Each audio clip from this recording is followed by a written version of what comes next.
odayaasha iyo haweenka xaafadan aynu joognee ku hareeraysan iskuulka macallin daawud iyo ardayda quruxda badan leh ee hablihii iyo inamada leh ee ubixii iyo mustaqbalkii dalkaba ee hortayda fadhiya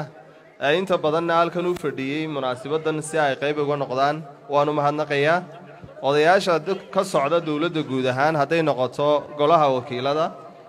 hadday noqoto xukuumadda dhexe iyo hadday noqoto dawladda hoose Hargeysa oo golaha wakiiladana uu nagala joogo xildhibaan Rambo dawladda hoose Hargeysa oo halkan u kala hadhin maayir ku-xigeenka caasimadda Khadar iyo xogayii fulinta ee dawladda hoose Hargeysa xogay Siciid Nuur halkan nala joogo Jamaal Caydiid iyo odayaasha guud ahaan degmada Axmed Dagax ee halkan maanta in hawshan bilowga ah u yimiday inay qayb ka noqdaan runtii aad baan ugu mahadnaqayaa sida odayaasha iga horreeyay ay dhammaantood sheegeen biyuhu waa noloshii bilaadanka waa asaaskii nolosha wax walba uu baahan yahay qofkii noolaa iyo runtii markuu qofku geeriyoodo mar walba waa loo baahan yahay biyuhu waa noloshii bilaadanka waxa runtii inakoo wada jira oo ummad ahaan wada jira dawladdu waxa weeyaan waa inaka oo isku dhan yacni maanta waxaynu ilaahay uga mahadnaqnaa in biyaha ay bilaabeen inay ku soo noqdaan xaafadan oo muddo dheer ka maqnaayeen qaarna sidii dalka loogu soo noqday baanay qasabad biyood aanay arag hawshaasi waa hawl imika bilowa waa hawlihii koobaad ee ka hirgalay degmada Axmed Dagax hawl badanna way ka socotaa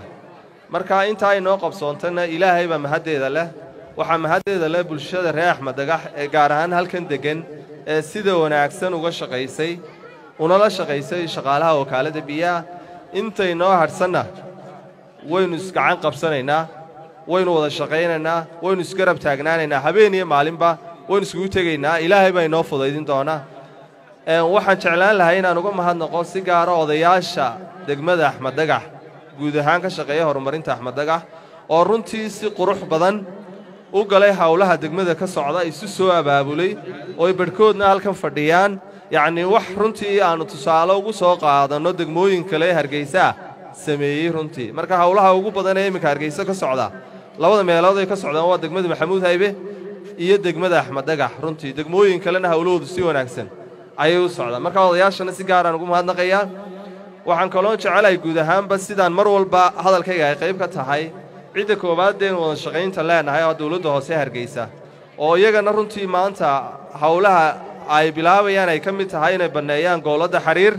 ilaa wadada siinay oo beebka la dhigayo inay baneeyaan marka taana runtii in lala shaqeeyo iyagana waan uga mahadnaqaynaa dadku halkan waxay ka xuseen biyuhu runtii waa intii ay soo gaadheen way sheegi karaan biyahaas runtii culayska ay ka dulqaadeen iyo waxa ay noloshooda ku soo kordhiyeen markay sidaa tahay biyuhu runtii waxa weeyaan waa hawl fudud maaha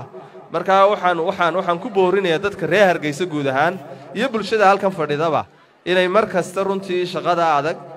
ay qayb ka ahaadaan wacyigelinta bulshada qayb ka ahaadaan la shaqaynta hawlwadeennada wakaalada biyaha qayb ka ahaadaan hawl badanna way noo taala degmada iyo xaafadan gaar ahaan intii aanay wali biyuhu gaadhinna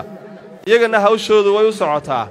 wax maanta halkan ku dhamaanaya maaha dadku yaanay odhan haddii halkan xafladii lagu qabtay sheekadaasi waa dhammaatay sida ayaanay u fahmin hawshoodu way socotaa insha Allah sidaanu habeen iyo maalin bay idinla joognun baan idinla joogaynaa soo maydaan garan meel loomaanaa soo talaabina xaafadaydii baanu joognaa laakiin waan qaadanaynaa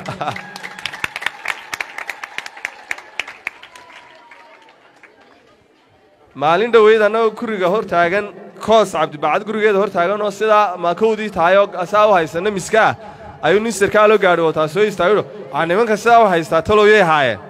waa niman xaafadooda hor joogay maxaad doonaysaa baanu ku nidhi marka waxa weeyaan hawshaas ilaahay uu nagu garab geli doonaa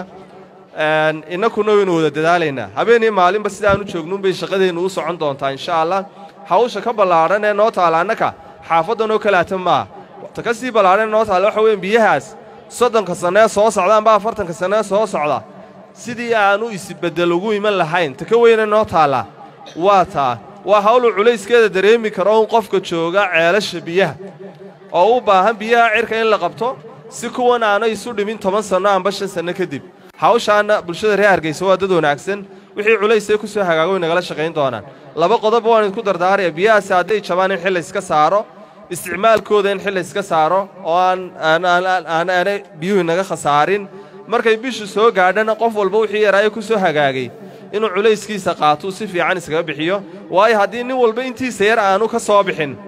dee shaqadii way naga wiiqmaysaa markaa bulshada waan uga mahad celinayaa intii jeeraan imidayba sida gobonnimada leh sida sharafta leh ay guri walba gudihiisa noogu soo dhoweeyeen wejigooda farxaddu uga muuqatay runtii taasoo annagana runtii mar walba dhiirigelin wanaagsan noo ah waad mahadsantihiin in badan baa cadeedda daraadday aad u fadhideen in badan bay dhallinyartaasi u fadhiyeen haweenkaa waaweyn u fadhiyeen odayaashii u fadhiyeen ilaahay inta dhimanna khayr buu inoogu dhammaystiri doonaa waxa weeyaan aragtida madaxweynaha qaranka madaxweynaha jamhuuriyadda muuse biixi cabdi ayay tahay in maxaan idhaahdaa biyaha hargeysa culayska ugu badan la saaro in bulshada reer hargeysa ku kala dhaqan degmooyinka kala duwan si siman oo cadaalada loogu adeego oo biyahaasi degmo walba ay qaybteedu si wanaagsan u gaadhaan taana waanu ku dadaalanaa insha allah waad mahadsantihiin wassalaamu calaykum waraxmatullahi wabarakatu